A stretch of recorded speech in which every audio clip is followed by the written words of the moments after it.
Hi friends, welcome back to my YouTube channel Shruti kitchen blogs. బాగున్నారు అందరూ? నేనైతే చాలా బాగున్నాను. అండ్ ఈరోజు వీడియో వచ్చేసి మా ఇంట్లో వినాయకుని పూజ ఎలా చేస్తామనేది చూపిస్తున్నానండి. యాక్చువల్గా మనం ఫస్ట్ వినాయకునికి పూజించాలంటే ఫస్ట్ మన ఇంట్లో దేవునికి పూజ చేసుకున్న తర్వాత వినాయకునికి పూజిస్తాం కదా. సో నేను కూడా అదే చేశాను. ఫస్ట్ దేవుని అంతా క్లీన్ చేసేసుకొని అక్కడ అరేంజ్ చేసేసుకొని దీపం పెట్టేశాను. అండ్ తర్వాత ఇక్కడ వినాయకుని కోసం పీఠం వేసేసుకున్నానండి. వినాయకుని పెట్టడానికి పీఠం వేసేసుకొని ముగ్గు వేస్తున్నాను, పద్మం వేస్తున్నాను. ఇక్కడ ముగ్గు వేయకుండా వినాయకుని కూర్చోబెట్టొద్దు. ఇలా ముగ్గు వేసుకున్న తర్వాత ఒక విస్తరాకు తీసుకొని దాంట్లో బియ్యం యాడ్ చేసుకోవాలి.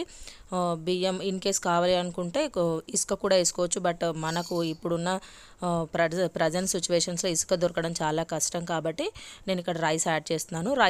రైస్లో కొంచెం ఓం అని రాస్తున్నాను. ఓం అని రాసేసాక మన వినాయకుని కూర్చోబెట్టుకోవాలి. చూసారుగా మా వినాయకుడు ఎంత బొజ్జగనపై ఎంత ముద్దుగా ఉన్నాడో. అండ్ నాకైతే చాలా నచ్చాడు మా వినాయకుడు. యాక్చువల్గా ఇక్కడ బొట్టు పెట్టేస్తున్నాను నేను. ఏంటి అంటే ఇది లెఫ్ట్ హ్యాండ్తో పెట్టట్లేదు నేను ఇక్కడ. ఎందుకంటే కెమెరా ఆన్ చేసినప్పుడు మనకి ఫ్రంట్ క్యామ్లో చూపిస్తున్నాను కాబట్టి లెఫ్ట్ హ్యాండ్ కనిపిస్తుంది. సో మీరు లెఫ్ట్ హ్యాండ్ అనుకోకండి, నేను ప్రతిదీ రైట్ హ్యాండ్తోనే చేశాను. సో మీకు కన్ఫర్మేషన్ కోసం చెప్తున్నాను. తర్వాత వస్త్రం వేశాను. వస్త్రం అండ్ వత్తిపత్తి అంటారు. వస్త్రం యాడ్ చేయడం కంపల్సరీ అండి దేవునికి. మనం ఎన్ని పూలు పెట్టినా, ఎన్ని దీపాలు పెట్టినా, ఎన్ని చేసినా కూడా వినాయకుడికి వస్త్రం మ్యాండేటరీ, కంపల్సరీ యాడ్ చేయాలి. అండ్ తర్వాత మనము వినాయకునికి కంపల్సరీగా 21 ఆకు పూజిస్తాం కదా, ఆ 21 కూడా తీసుకొచ్చాను. అవి కూడా ఇక్కడ మొత్తం అలంకరించేస్తున్నాను. దేవునికి వచ్చేసి తులసి, జిల్లేడు, మామిడి, మోస్ట్లీ అన్నీ ఆల్మోస్ట్ నాకు దొరికిన నా వీల్ని బట్టి తీసుకొచ్చి పెట్టాను. అండ్ ఇక్కడ వచ్చేసి జంధ్యం కూడా కంపల్సరీ యాడ్ చేయాలండి దేవుడికి. జంధ్యం కూడా పసుపు కుంకుమ యాడ్ చేసేసి పెట్టేస్తున్నాను. పెట్టేసిన తర్వాత దీపాలు పెట్టేసుకొని ఫ్లవర్స్ కూడా పెట్టేశాను.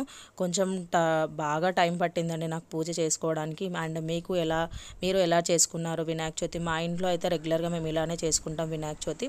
అండ్ మీరు ఎలా చేసుకున్నారు, బాగా చేసుకున్నారా? కమెంట్ బాక్స్లో కమెంట్ చేయండి. అండ్ ఫైనల్గా మొత్తం మా దేవుడు రెడీ అయిపోయాడండి. అండ్ వినాయకుని దగ్గర కంపల్సరీ కొత్త బుక్కు అండ్ పెన్ పెడతారు. అండ్ మన ఇంట్లో వర్క్ చేసే వృత్తిని బట్టి వాళ్ళ వృత్తులను బట్టి కంపల్సరీ పెట్టుకుంటారనమాట. అండ్ ఏ విఘ్నాలు జరగకుండా మంచిగా ఉండాలని, హ్యాపీగా ఉండాలని ఇయర్ అంతా నేనైతే దేవుని ప్రశాంతంగా మొక్కుకున్నాను. అండ్ తర్వాత మొత్తం దేవుడికి ఉండ్రాలు, నైవేద్యం అన్నీ ఎక్కిచ్చేసి కొబ్బరికాయ కొట్టేసాము. మా పూజ అయితే చాలా బాగా జరిగింది. చాలా టైం పట్టింది ఈసారి, కొంచెం లేట్గానే అయింది పూజ. సో ఇలా అయిపోయిందండి మా పూజ. తర్వాత నేను ఎలాగో ఐటమ్స్ చూపించలేదు కదా ఈరోజు, అందుకని నా ప్లేట్ చూపిస్తున్నాను. మా ఇంట్లో వచ్చేసి బజ్జీ అండ్ రైస్, పులిహోర, కుడుములు వినాయకునికి ఎంతో ఇష్టం కదా, ఉండ్రాళ్ళ పాయసం, పప్పు, ఆలు కర్రీ ఇలా ముగిసిందండి మా ఇంట్లో. మేమైతే దేవుడికి ఇలా నైవేద్యం పెట్టేశాము. అండ్ తర్వాత వచ్చేసి కొంచెం తినేసాక రెస్ట్ తీసేసుకొని ఈవినింగ్ అండ్ అవుటింగ్కి వెళ్ళామన్నమాట. అవుటింగ్ అంటే ఏం లేదు, కంపల్సరీ ఆ రోజు వినాయకులను చూస్తాం మేము. అండ్ తర్వాత ఇది మా కమ్యూనిటీలో వినాయకుడు అండి. మా కాలనీలో చాలా బాగా చేస్తారు. సో డెకరేషన్ చూస్తారు కదా ఎంత బాగుందో. ఈవినింగ్ 6 o'clock అట్లా వెళ్ళాము. ఆల్మోస్ట్ పూజ అయిపోయింది. ఆ రోజు ఫస్ట్ పూజ కదా, కొంచెం తొందరగానే అయిపోయింది ఆ రోజు అయితే. ఈ పూజ అయిపోయిన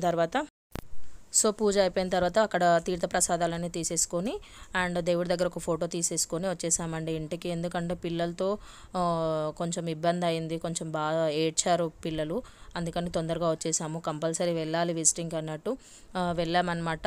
ఏంటి అంటే ప్రతి ఇయర్ 3 కానీ 5 కానీ వినాయకుల దర్శనం చేసుకుంటామన్నమాట. సో మా గల్లీలో. అండ్ తర్వాత అక్కడ చూసుకున్న తర్వాత మా ఇంటి పక్కన నియర్ బై ఇంకో వినాయకుడిని కూడా చూసామన్నమాట. మొత్తం టోటల్గా మా ఇంటి దేవుడితో కలిపి 3 వినాయకులను చూసామన్నమాట. మాకు చాలా హ్యాపీగా అనిపించింది. అండ్ మీరు కూడా ఈ వినాయక చవితిని ఎలా సెలబ్రేట్ చేసుకున్నారో ఒకసారి కమెంట్ బాక్స్లో కమెంట్ చేయండి. నేనైతే చాలా హ్యాపీగా జరుపుకున్నాను.